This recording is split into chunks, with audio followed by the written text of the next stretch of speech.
Good evening and welcome to a very warm welcome to the penultimate episode for the year of the Game of Two Halves podcast, powered by the Geelong Region Soccer Show and proudly brought to you by our major sponsor, The Gordon. My name's Tonshi Prusak and I'll be with you over the next 60 minutes or so as we bring to you some very, very different but very, very interesting guests tonight. We'll be speaking to several people tonight. Throughout the night, we'll be speaking to an author. He's actually based in Torquay, an author of a new book. It's his second football book, and David PICKEN is his name. For those of you involved with Surf Coast Football Club, you'll know David very well. He was heavily involved coaching and volunteering there for many a year, and he's released a new book called Football Fans in Their Own Right. And it basically asks football fans why they started supporting the particular club of their choice. We'll find out more about that book. And plus, we've got a very, very special book giveaway, courtesy of David and Fair Play Publishing as well, his publishing house. So make sure you do stay on the show, stay tuned in throughout the evening, because there will be a special book giveaway for one lucky person, one lucky viewer of the Game of Two Halves podcast. Also, we'll be crossing live to the Barwon Valley Activity Centre, the BVAC, in Belmont. It is the official launch, or the season launch, if you like, of the summer season for the Geelong Futsal Leagues. Monday night is men's competition night, so we'll be crossing over to the Operations Director of Geelong Futsal, Dermott. He'll be telling us all about what is going down at BVAC this week. Basically, it is a full house for most nights. So it's going to be one huge summer futsal season here in Geelong. But he'll be speaking to us about a newly launched, a club as well as an academy program. The Geelong Futsal Club is what it's going to be called, the new Geelong Futsal Club. And it's basically a rep club that will be playing at various tournaments in Melbourne and around the country. But they've also launched, for the elite player pathway, an academy program. We'll find out more about that a little bit later on in the show. We'll also be joined by Dale Harris. Now, everyone knows Dale, especially if you're involved with Barwon Soccer Club. But Dale Harris is the senior men's head coach. And he'll basically explain to us why, as a coach, there is never an off-season. He'll also be talking about all the latest things that are happening down at Grovedale Reserve. And also, everyone wants to know, will the popular annual World Cup tournament that Barwon Soccer Club hosts on a regular basis, will that be back for 2023? We'll find out the answers to all those questions a little bit later on. But folks, don't go away. We're going to have our news desk. There's some interesting news things happening, as there is every week. And then after that, it's time for our guests. It is the Game of Two Halves podcast, powered by the Geelong Region Soccer Show. And a big, big thank you to our major season sponsor, The Gordon. Don't go away, folks. Your future is in your hands. There is a whole world waiting for you, and your choices determine how you will impact it. At The Gordon, we recognise this. That's why we champion hands-on learning. Get your hands dirty. Grab what's in front of you. Learn by doing. Turn your passion, your ideas, and mould them into your creations. You'll be supported the entire way. You'll grow your skills in small classes, guided by teachers who are industry experts. You'll learn in state-of-the-art facilities or out in a real-world workplace setting. Your hands-on experience will increase your understanding and put you ahead of your university peers. You'll graduate work-ready, and you'll graduate sooner, with a huge range of qualifications to choose from and support services to enable your success. Now is the time to continue your learning journey. At the Gordon, your future is in your hands.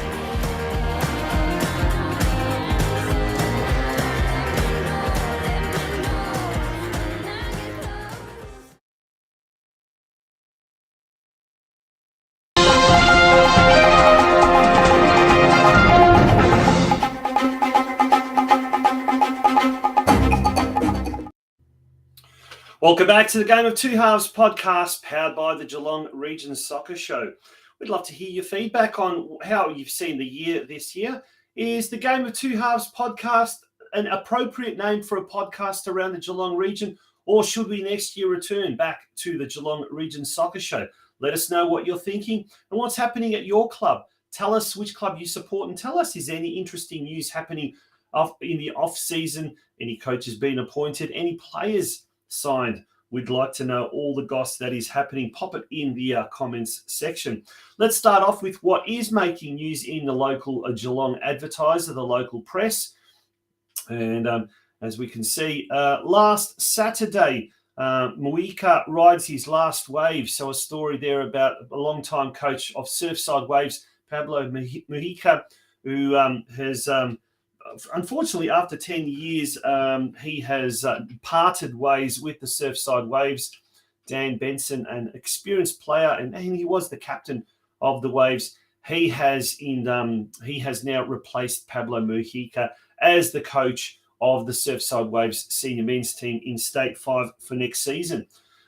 In today's edition of the Geelong Advertiser, Ruthless Rangers take title. It is a story there about the Geelong Rangers under-14 team who came out on top last Wednesday in their game against the Brimbank Stallions, defeating them 4-0 to clinch the under-14 Juniors Metro A competition, and in effect bring down the curtain on what has been a rather eventful, rather interesting, rather exciting, and at times rather disappointing 2023 season. But for some of those clubs, including the young lads from Rangers under-14s, it was a very, very triumphant year. Also, a new role for Corio coach Ivan Biskin, which we reported, I think, last week. Yes, he's now the Director of Football, a newly created role at Barwon Soccer Club. There has been no news regarding, though, who the coach is going to be of the senior men's team. Stay tuned. No doubt we will be finding out that in the next few weeks. And as we mentioned, the Geelong Rangers under-14 team, well, they did really, really well. There's a close-up photo of that team. Excellent effort by the team collectively and by their coach, Pete Bradley, who was a guest on last week's show, appealing to fans to come down to Myers Reserve last Wednesday, and certainly looking at the highlights and judging from all the feedback, it was a very, very good crowd on hand. So well done to everyone that did venture out to Myers Reserve and give the young lads a show of support. So well done to them.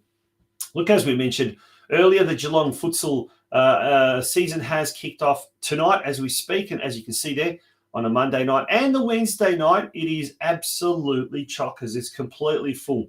There are 24 teams in the men's competition on a Monday night, 24 teams in the men's competition on a Wednesday night. The Tuesday night, well, at the moment, there's only 4 teams in the mixed competition. There may well be a flow-on of men's teams in this one as well. On a Thursday, at the moment, we've got 12 teams in the boys under-16 competition. Unfortunately, only 4 teams in the women's competition.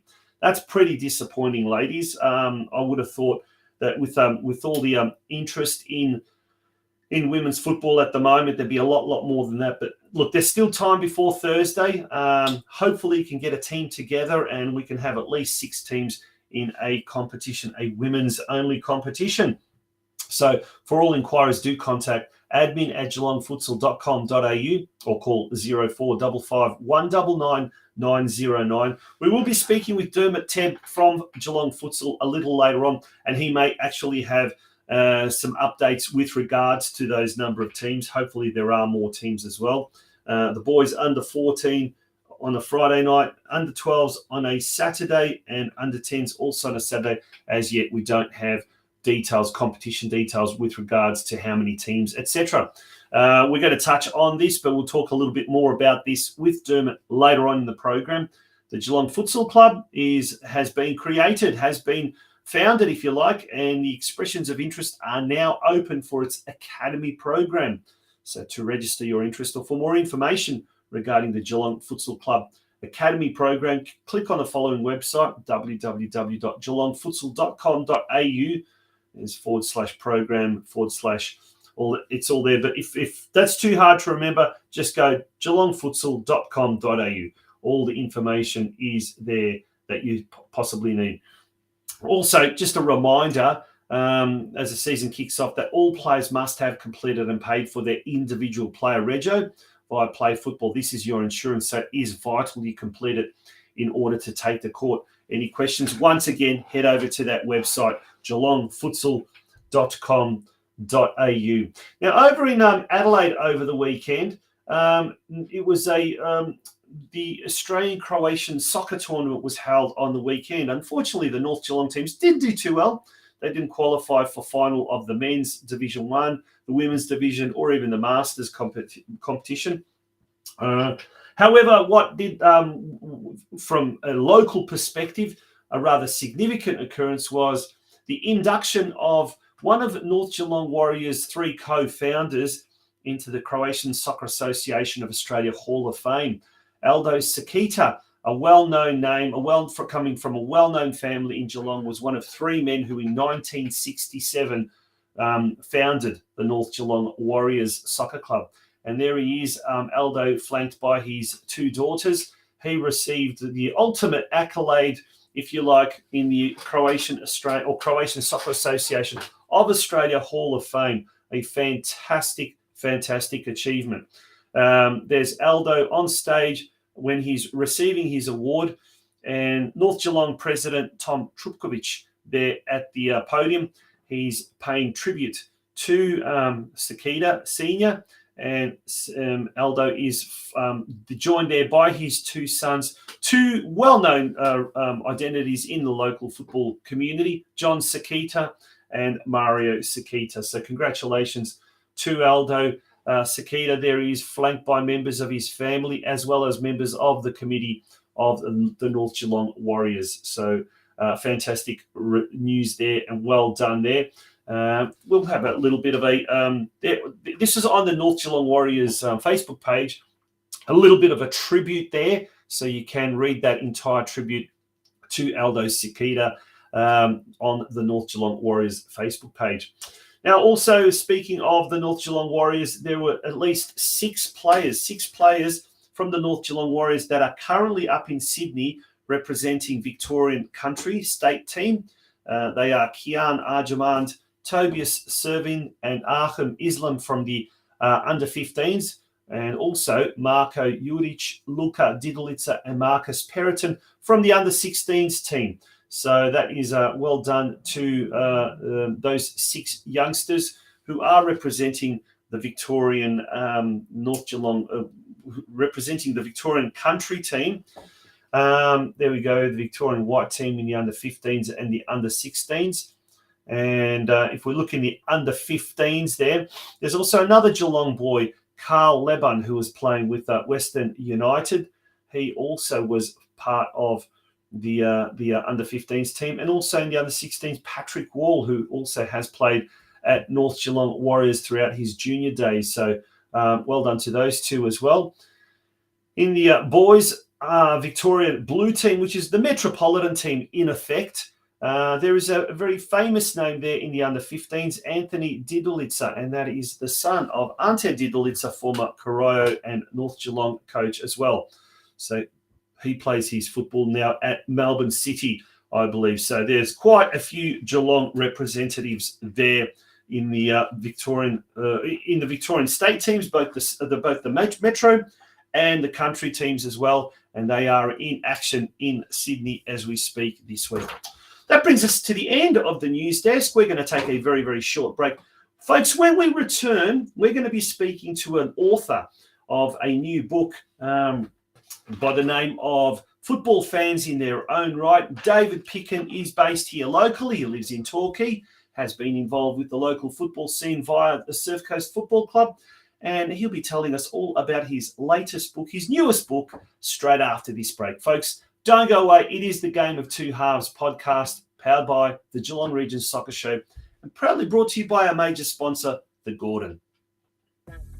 Are you too busy running your own business to worry about your financials? Allow J Hill Books to focus on your books so you can focus on your core business. Based in Lara, Geelong, J Hill Books owner, operator and senior bookkeeper Judy Hill has always worked in finance administration. The world of cloud accounting, however, means that clients can be based anywhere within Australia. Currently, J Hill Books services clients from Lara, Geelong, the Bellarine Peninsula and Melbourne.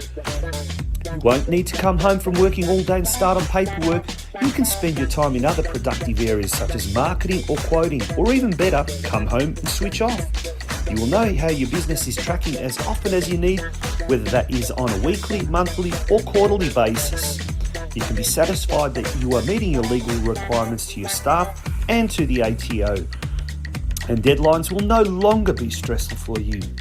Let J Hill Books take the stress out of running a small business and allow you to enjoy watching your business go to the next level.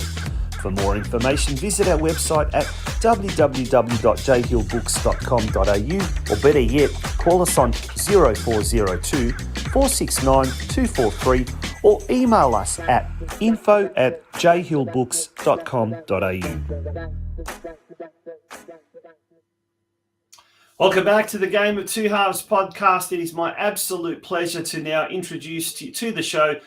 He's an author. He's also been a junior coach, and he's also been a volunteer at Surf Coast Football Club.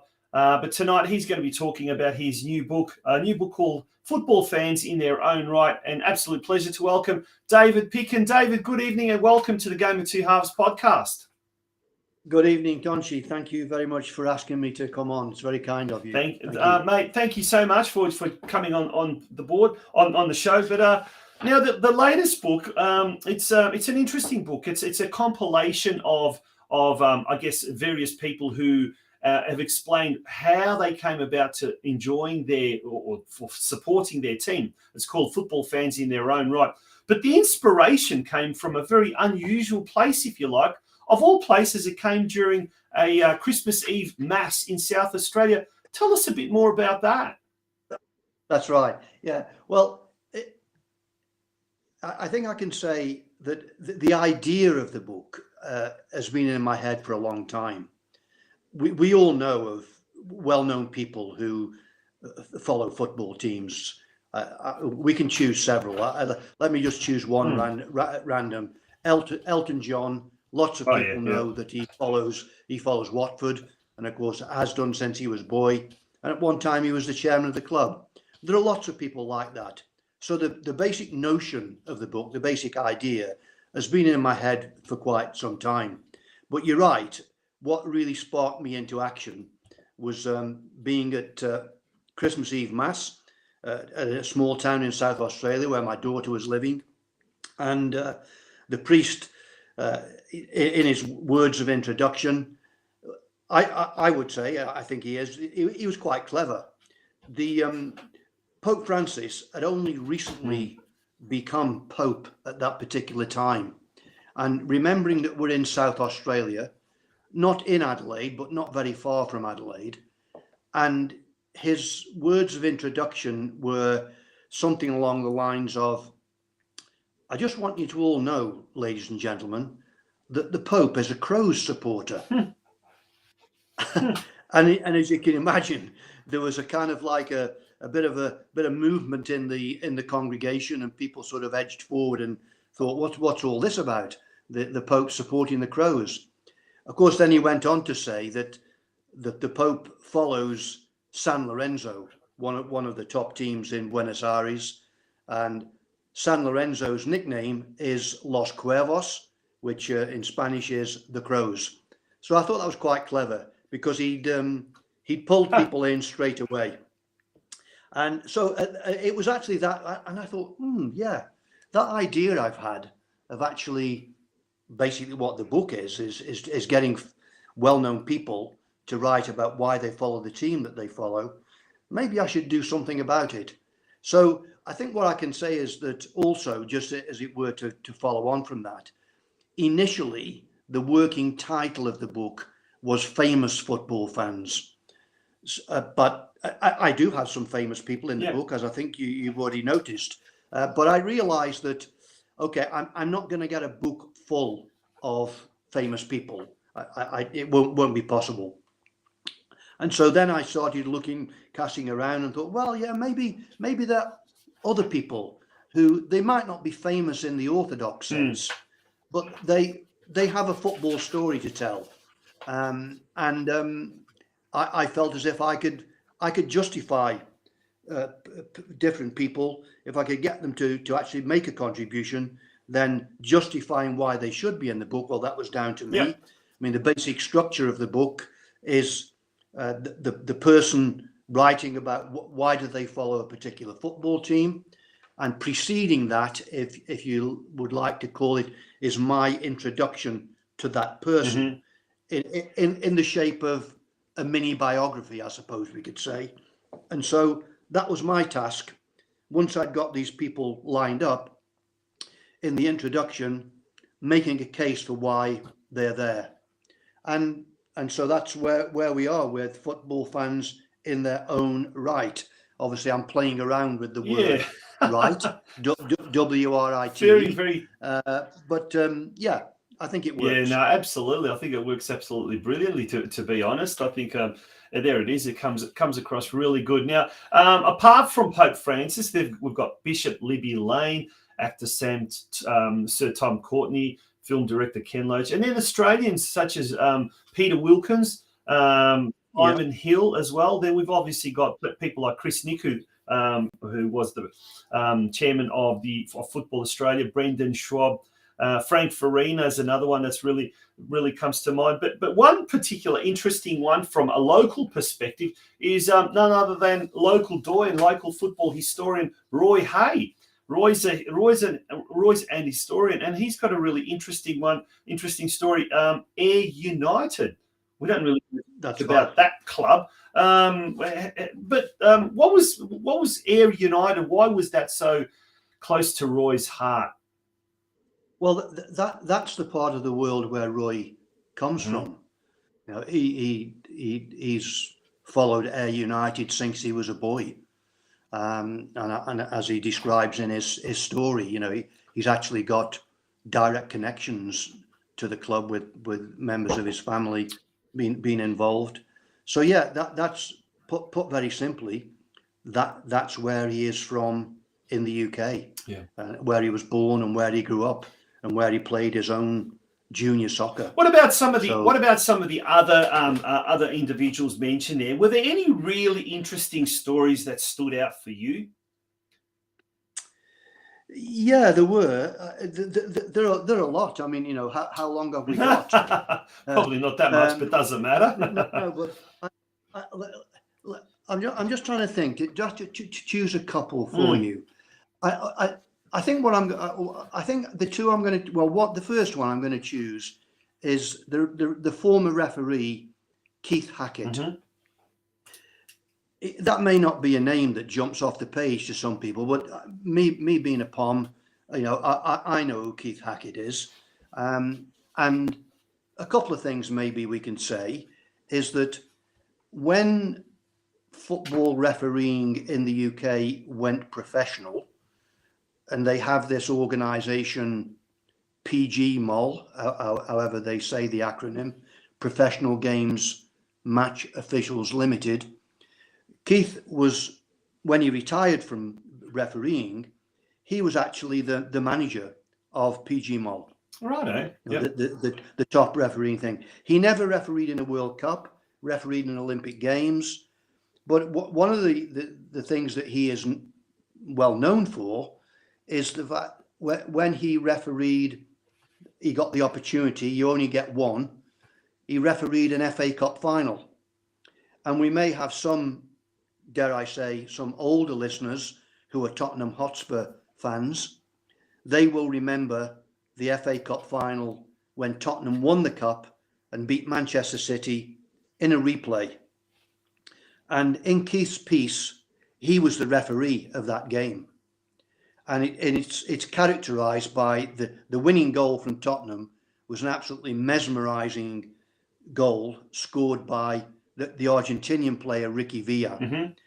As I say, Tottenham supporters of a certain vintage will remember that. And Keith tells us the story about what it's like to referee an FA Cup final. And it's really quite insightful.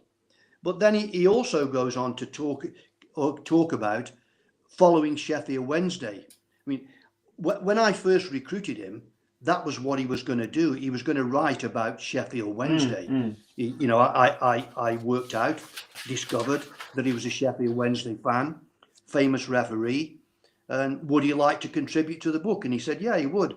So there's always a time lag before these things happen. And so he did his, eventually he did his piece, but when it came to me, it was about refereeing the cup final. I didn't mind, that was okay. But then I said to him, well, would you like to do something about Sheffield Wednesday? And he did. And of course, the reason he follows Sheffield Wednesday is because that's where he, like with Roy, that's where he was born and that's where he grew up, and he follows that team. But he tells for me, he tells a really poignant story in his piece, because as you would expect, being an elite referee, or a referee of any kind, if you like, you're not going to get to referee your own team. So he would never be selected to referee a game, a Sheffield Wednesday game at Hillsborough. But then on one occasion, fortune came into play, and he was chosen to referee an FA Cup semi-final at Hillsborough. You know, this was in the days of when they didn't hold the semi-finals at Wembley. They would hold them at a neutral ground for the two participants. Typically, they would use Aston Villa's ground, Villa Park, and Hillsborough, Sheffield Wednesday's ground. And Keith got the opportunity to run out at Hillsborough, where the place that he'd gone to watching the games as a boy. What an interesting story, go on. Could I just quickly say, Tonchi, the poignant thing about it, though, is that when he went to Hillsborough, he didn't go to straight drive to the ground. Obviously, he would have a parking spot set aside for him. He didn't do that. What he did was he drove to where he used to live as a small boy. The house is no longer there. It's been demolished. But he parked his car, took his kit out of the car, and he walked to the ground. He describes this. He walked to the ground just like he used to with his father as a boy, going to watch Sheffield Wednesday. And I was really quite touched reading that. Yeah.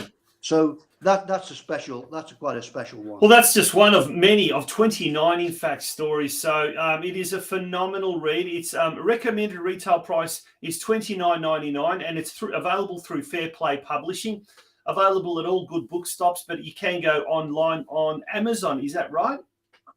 Yeah, you can. Yeah. Now, we're going to be giving away one book today to one lucky viewer, one lucky reader, if you like, as well. And simply what we want you to do is email us at communitysportsmedia@gmail.com, or you can just pop it in the comments section why you support your club and the reasons that you're so passionate about your club. So who do you support, number one, and why you're so passionate about that club? The most interesting and most original and most entertaining answer, we will award a book, a copy of The Football Fans in their own right, to that lucky person. So we'll leave that right up until the end of close of business tomorrow. So the rest of this show, and also right up until 5 p.m. tomorrow, email us at communitysportsmedia@gmail.com or pop it in the comments section, and one lucky reader will get their hands on the one copy of the Football Fans in their own right, courtesy of Fair Play Publishing. And David, thank you so much for that. And David, you were also involved heavily in local football through Surf Coast Football Club. Do you get a chance much these days to pop out and watch any local football? Oh yeah, I watch. Definitely, I watch. Obviously, I'm not I'm involved in a very, very, very small way these days. I monitor the mailbox. That's what I do at the moment. But just to sort of keep me involved. But I certainly go and watch. And we had some great nights there during the Women's World Cup, watching Matilda's games. Just great to see the club was packed, and no doubt probably packed in lots of other clubs around the Geelong area in the same way. Yeah, fantastic. So yeah, great club, and very good spirit, lovely people, and just like it's not only Surf Coast Football Club. Yeah. You and I both know there are lots of similar clubs in the area where volunteers are doing great work and helping young people to play football, which is a great thing. Absolutely. Now, speaking of the World Cups, David, you've written another book about your journey to the 2006 World Cup, entitled "The Time of My Football Life," and that's also available through Fair Play Publishing. And I dare say that one's available through Amazon, on Amazon as well, is it? I'm not sure whether it's available still on Amazon. You can still get a copy through Fair Play Publishing, though. Speaking of Amazon, and we're certainly not marketing or anything, receiving anything from Amazon, but Amazon, I think they've got a Geelong depot now, and you can, depending on what it is that you order, you can get it very, very quickly. I know my son ordered an EAFC through Amazon the other day and got it on Saturday within 24 hours. So they do a very, very good job. I would just say that don't ask me to explain this because I can't. But in the UK, Amazon in the UK have been doing infinitely better than Amazon in Australia in supplying my book. There you go. I mean, they have easier logistics than us. We know that. But I know I'm aware of lots of people in the UK who've bought the book. They order it one day and it arrives the next day. There you go. Now, as I say, you explain that to me for a book that's written in Australia, published in Australia. I don't know where they get the supplies from. Yeah. But anyway, they do somehow. They do. Nonetheless. Somehow. All right, David, thank you very much for joining us here on the Game of Two Halves podcast. Really appreciate it, and good luck with the sales of the book, Football Fans in Their Own Right. Thank you. Conchi, can I say just one final Absolutely. thing? Obviously, I want to thank you for asking me to come on. It's very kind of you. Just with the people who are going to write in to get the book, what they need to do, they need to tell us, they need to give us a special moment about supporting their club. Could be a favourite player, could be a favourite game, could be a favourite season. Yes. That's what I asked my contributors to do. That was my only brief to them. And so let's have these people who write in give us a great memory about the club that they follow. Absolutely. Good on you. David, thank you very much. On that note, wish you all the best. And once again, thank you for coming on the show. Thank you. Good on you. Bye-bye. David Picken, he's the author of the new book, Football Fans in Their Own Right. So please contribute either in the comments section or email us communitysportsmedia@gmail.com and you'll get your own copy of the book. Don't go away, folks. When we return, we're going to do a live crossover to the Barwon Valley Activity Centre to catch up with Dermott TEBB from Geelong Futsal and find out all the latest about the Geelong Futsal Club's Academy program. Don't go away, folks. Hi, I'm Joe Gergich, And I'm Helena Fentella. and welcome to our family here at Harcourts.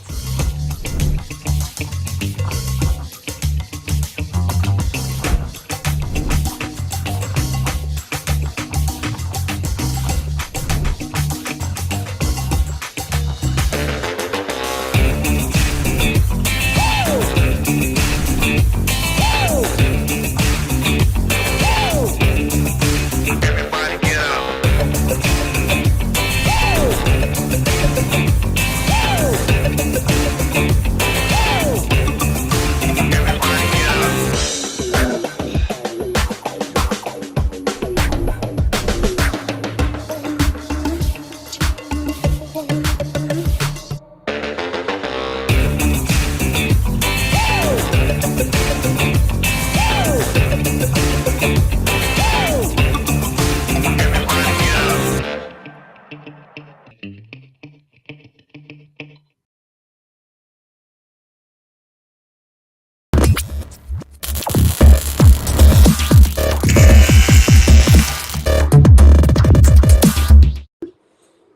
Welcome back to the Game of Two Halves podcast, and we're crossing live to the BVAC Sports Centre out in Belmont, where we're joined by Dermott TEBB from Geelong Futsal. Dermott, good evening. How are you? Good, Tonchi. How you going, mate? Yeah, very good, mate. Very good. We're coming to you live and in the background we can actually see the summer futsal season has launched this evening. Huge numbers for the Monday night program. First of all, before we get into the academy program, tell us what's the state of affairs with the Geelong Futsal leagues this summer.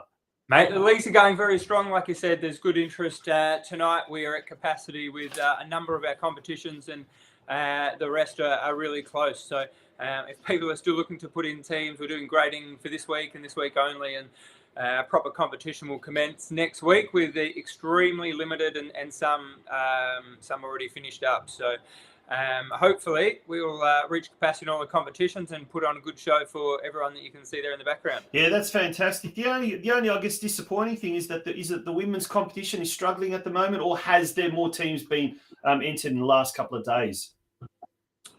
Has been struggling a little bit, but just overall, we've got some. Last year we had no female divisions. This year we've got an under 12 girls, an under 14 girls, and a women's division. So we're really happy that we've got 3 dedicated female divisions, and hoping that it enables more women and girls the opportunity to join the competition and play our great game. Fantastic. Well, it would be good to get a few more women's teams, that's for sure. But mate, let's talk about the Geelong Futsal Club firstly as a concept. So is that going to be a new club altogether, and then secondly we're talking about the academy program as well as part of that?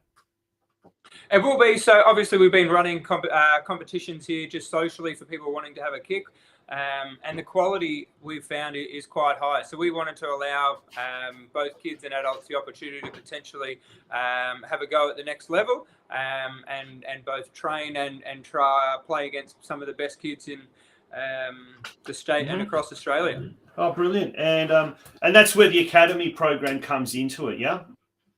Yeah, correct. So we've got a bit of an EOI program open at the moment, and we're going to be starting that tomorrow with basically under 8s to 16s, and then we'll grow it from there. Yeah, fantastic. We've got it in the comments section there. There's a link there, geelongfutsal.com.au/programs/2023-24 GFC Academy / So if you are interested in finding out more about those programs and finding out how your child could benefit by being involved in that, do go to that website. It is there in the comments section, so people can find out all about that. Mate, it's been a massive start, a huge start. We always knew it was going to be quite big, but I guess no one really expected it to be this big. So you've certainly got your hands full, but exciting times ahead for the sport of futsal in Geelong. Yeah, it has been busy times, Tonchi, but that's the way we like it. We prefer lots of people playing. So the more people playing, the better. And hopefully we can keep this going year round and really offer some well-rounded programs, right from social leagues that are playing at the moment right to the top level. Awesome. Mate, we'll let you get back to it. You've got a pretty busy program. I think you're there till 10:30 tonight, 11 or something like that. So it's pretty full on. But thanks for taking some time out and bringing us up to date with all the latest with Futsal Geelong. No problems. Thanks for having us. Good on you. That is Dermott TEBB from the Geelong Futsal organisation. And, it's massive. 24 teams on a Monday night, 24 teams on a Wednesday night, and all the other divisions and nights are growing very, very quickly. Folks, we're going to take a very quick breather. When we return, it's time for our final guest for tonight. We'll be speaking to the Barwon Soccer Club's senior men's head coach, Dale Harris, always a welcome visitor to our podcast. He'll be telling us what's been happening at Grovedale Reserve in the off-season. Folks, don't go away. Back shortly. There is a whole world waiting for you, and your choices determine how you will impact it. At the Gordon, we recognise this. That's why we champion hands-on learning. Get your hands dirty and learn by doing in state-of-the-art facilities, guided by teachers who are industry experts. You'll graduate work ready, and you'll graduate sooner. Now is the time to continue your learning journey. At the Gordon, your future is in your hands.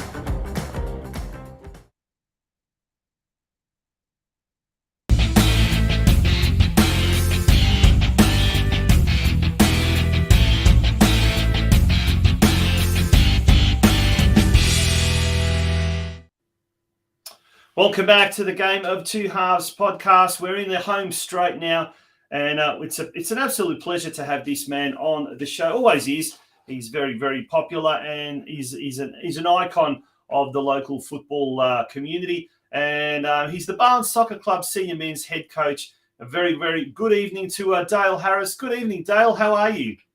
Hey, Tonchi. Well, in yourself? Yeah, very good, mate. Very good.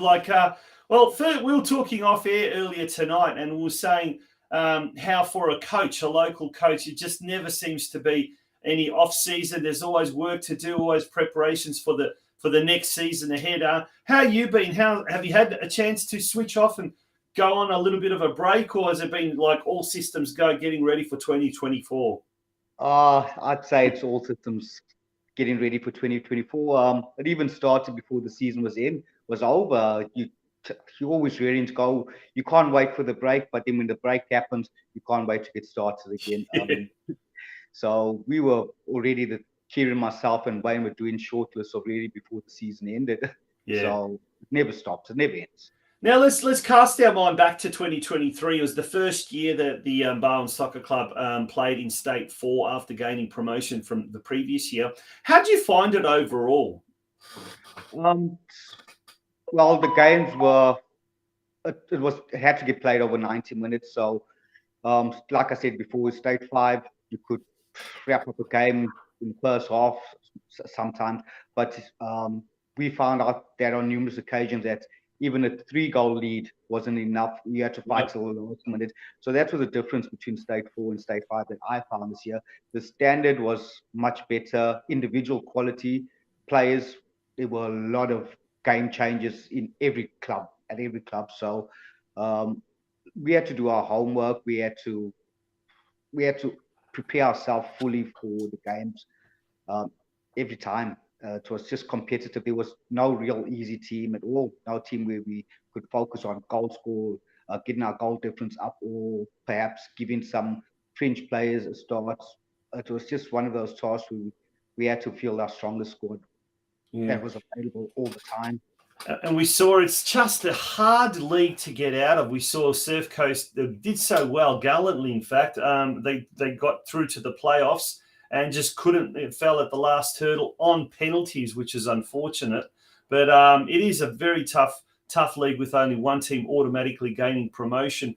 And if that team is a standout club like Laverton FC was this year, it makes it really, really difficult for the rest of the teams. But you've hit the ground running, obviously. What else is happening at Barwon Soccer Club at the moment in the off season? Preparations, I assume, for like the presentation nights and end of season functions. Yeah, well, we have our presentation night coming up shortly, and then well, that's going to be a busy one considering the fact that we've got so many senior teams. It's going to be a long night, and we've had a very successful season across the board with our seniors, so it's really going to be a great night. And then after that's done, the advertising for the 7-a-side World Cup will get put into full swing, which we do annually, and it's always well supported. Yeah. Now, one of the things that happens in the off season down at Grovedale Reserve is the popular World Cup, the World Cup tournament. Is that going ahead this year, and what's the plans with regards to that? It's definitely going ahead this year. We usually have it towards the end of November or early December. We're hoping to, like last year was our first attempt at having a female version of it. We were supported by 4 teams, and hopefully this year we'll have a bigger turnout from the ladies' side. The men, we average 16 teams every time. Sometimes it gets over 20. So this year I would really love for the ladies to be more involved in it and enter a few more teams. And with the ladies, like with the men, you basically got a rule where your parents or yourself had to have been born in that country. Sometimes we do get a few ringers, but the ladies, you can choose a country. We just want to get as many as possible. Yeah. So just trying to get that off the ground and trying to get as much of it as possible. And it's, as we've seen with the futsal as well, just speaking to Dermott, Ted there earlier, it seems that the women's competition is a little bit slow for the uptake, but he's quite happy because last year there wasn't even a women's futsal competition, and this year there is. But with the Women's World Cup, well, last year there was 4 teams, so at least if we can beat that figure and try and eclipse that will be absolutely fantastic. Dale, overall though, Barwon Soccer Club has done really amazingly. Almost every year it gets to a stage where it's just full. Like there's no more available spots, particularly with the juniors. We saw this year, how many senior men's teams did you have? 5, I think it was. 3 in the local competition, 6, was it? That's absolutely amazing. So when you think about that as well, it's just growing at a massive rate. Where to now? Like, obviously, we see not just Barwon, but we see all the clubs at the moment promoting expressions of interest now and taking expressions of interest so that they can start planning for next year. But as we said, at Barwon, it gets to a stage where you're oversubscribed and you just cannot grow. Has the club been talking to council about either finding another ground or developing Grovedale Reserve so that there's another half pitch or a third pitch or anything like that? Where to now, or have we reached the limit as far as growth is concerned? We hope we haven't reached the limit because Colin Drain handles that. He has been speaking to council.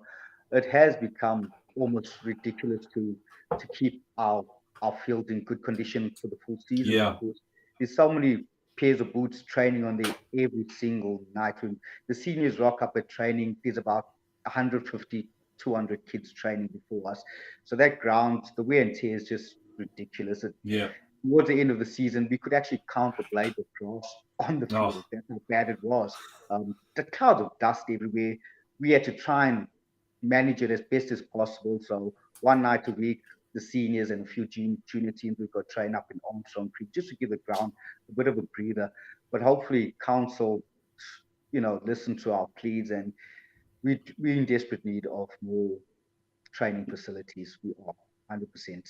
Yeah, no, it's a common story I hear, speaking to a lot of clubs now, and particularly in the junior sector.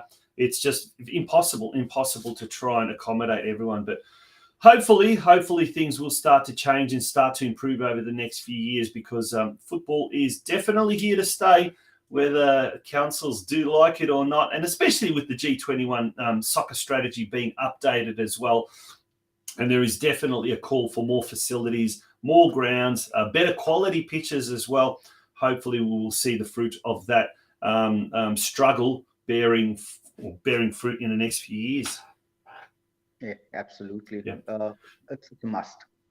Yeah. Dale, thanks so much for joining us at such short notice as well. Wishing you all the very best over the coming off season. Enjoy what little time off you can have, and we look forward to speaking to you in 2024. Thanks, Sanchi. Thanks for having me on. Good on you. Dale Harris, the senior men's head coach at Barwon Soccer Club. Always a pleasure to have him on board here. Next week, folks, is our last show of the season, and what a beauty have we got prepared for you. We'll be speaking to someone from Geelong Soccer Club. We've been trying to get them for the last 2 weeks, and they're just too busy.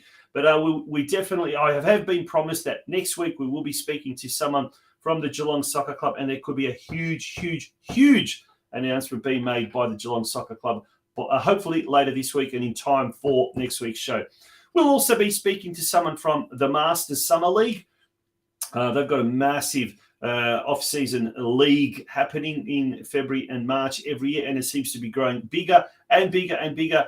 And next year, plans are already afoot for next season's season 5 of the Masters Summer League. So we'll be speaking to someone from the Masters Summer League as well. And hopefully we will also have another mystery guest as well, a great guest. But before we do, we'll sign off for tonight's show. If you want a copy of David PICKEN's latest book, Football Fans in Their Own Right, which is worth $30, published by Fair Play Publishing and featuring 29 famous and not so famous people on what drives their passion for their football team. Answer this question simply either in the comments section. Well, we're almost about to finish this show, but you can send an email to communitysportsmedia@gmail.com. That's communitysportsmedia@gmail.com. And tell us, what is the club that you support and why? What drives your passion for that football team?